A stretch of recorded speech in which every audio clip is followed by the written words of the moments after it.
आबाखाडे नावाच्या पोराने, ज्याची पार्टनरशिप दुबईच्या राजासोबत आहे, त्याने मला एसटीत पाहिलं, खाली गोठुडं पडलेलं, मी वरून येते ओढते, त्यांनी मला 36 लाखाची फॉर्च्युनर गाडी दिली बेटा, आणि मी त्याच्याच गाडीने आले. संस्कार कसे असतात.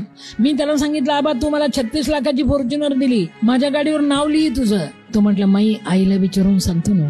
त्याने आईला रात्री विचारलं, थकली भागली आई रे, अडाणी नऊवारीतली माई सारखी. म्हटलं, आई मी माईला 36 लाखाची गाडी दिली, माई म्हणते गाडीवर नाव टाक, मी काय करू. संस्कार बघा.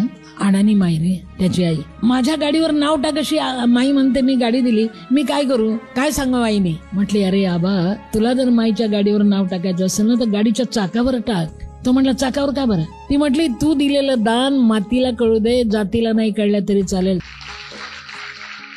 आणि त्याने माझ्या गाडीवर नावच टाकलं नाही, फक्त 2 ओळी टाकल्या त्यांनी माझ्या गाडीवर. त्या 2 ओळी आहेत, दुःखापर्यंत येते ती आई, वेदना पदरात घेते ती माई. त्या ओळी त्याच्या आहेत बरं का.